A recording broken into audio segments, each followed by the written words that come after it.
कि हम सभी बेसब्री से इंतजार कर रहे थे कि ईरान युद्ध समाप्त हो जाएगा महोदय। लेकिन आज लेटेस्ट जो स्टेटमेंट्स आ रहे हैं वो आग में घी डालने वाला काम कर रहे हैं। जैसे कि ट्रंप साहब का जो स्टेटमेंट है मान्यवर, जिसमें उनका कहना है कि साहब हम ये सीज फायर एंड हो गया महोदय। ध्यान दीजिए, ये सीज फायर जो एक्सपायर हुआ है ये पहले ही ओवर हो चुका है। मीडिया में आज बड़ी खबरें आ रही हैं साहब, ट्रंप ने ये कह दिया, ईरान ने ये कह दिया कि साहब उसकी सेनाएं तैयार हैं। ट्रंप ने ये कहा कि साहब उनको व्हाइट फ्लैग चाहिए, ईरान शांति के लिए उतर आए। तो महोदय, इसमें नया कुछ भी नहीं है। आपको भी यह समझ में आ रहा होगा कि अब ट्रंप का एक स्टेटमेंट आया कि साहब ओमान ने अगर बीच में कुछ अड़ंगा लगाया, ओमान ने बात की, तो हम ओमान पर बम पटक देंगे। उनकी अपनी लैंग्वेज है महोदय, डिप्लोमेटिक लैंग्वेज का इस्तेमाल वो नहीं करते हैं। मैं उनको छूट नहीं दे रहा हूं, बट जैसे हैं वैसे हैं, तो वो इसी लैंग्वेज का इस्तेमाल करते हैं। बड़ा सवाल यह है कि आज कुछ भी ऐसा नहीं हुआ है जो हमें पहले से नोन नहीं था, सब पता है। आज मार्केट में थोड़ी गिरावट आई महोदय, फिर मार्केट रिकवर हो गया। कारण उसका वही है कि ये सब नोन चीजें हैं।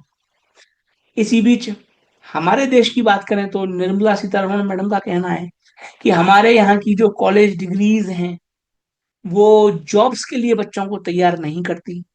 मैं यही कहूंगा, बहुत शुक्रिया, बड़ी मेहरबानी। सत्ता में 12 साल रहने के बाद आपको ये पता चला, बहुत बहुत धन्यवाद। हम और आप महोदय कोई नई सत्ता नहीं चाहते। हम लोग बेहतर शासन चाहते हैं, मोदी जी के नीचे ही चाहते हैं। हमें पता है राहुल गांधी और ज्यादा खराब है। हमें पता है भैया कि दूसरी जो पार्टियां हैं वो और ज्यादा बेड़ा गर्क कर देंगी। लेकिन आज की डेट में जो हमारी रिस्क थी मोदी जी के साथ, वो भी बढ़ गई है। करप्शन अगर हो रहा है, जॉब्स क्रिएट नहीं हो रहे हैं, स्कैम हो रहे हैं, तो यदि हम कहते हैं भैया जी ये नहीं होना चाहिए, तो हम ट्रेटर नहीं होते हैं। आज मुझे उम्मीद है भगवान विष्णु के 18वें अवतार परम पूज्य मोदी जी सुधार करेंगे।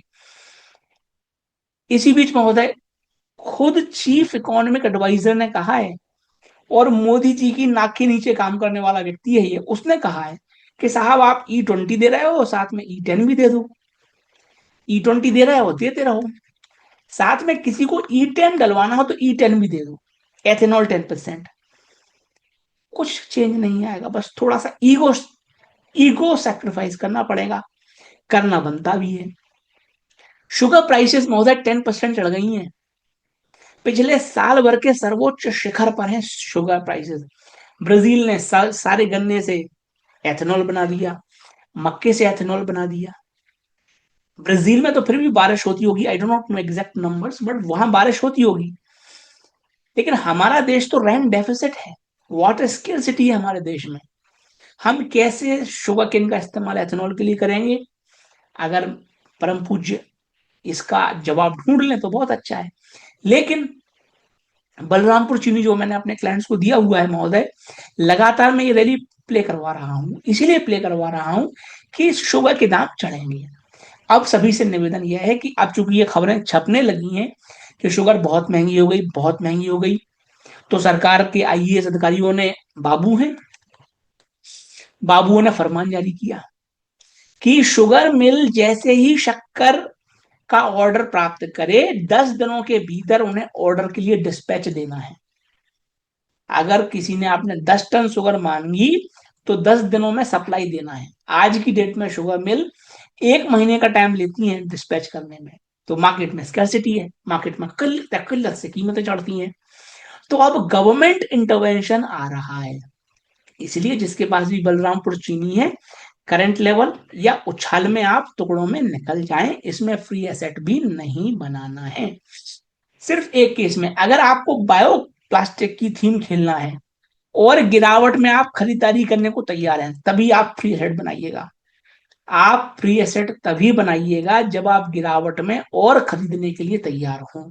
अगर आपको टेंशन होती हो तो आप ऊपर निकल जाइएगा, क्योंकि महोदय आईएएस बाबू कब क्या कर जाए, नोबडी नोस। उनकी समस्या दूसरी है, बहुत बड़ी समस्या है वो, तो वो जो गवर्नमेंट इंटरवेंशन है दैट इज किलिंग अस।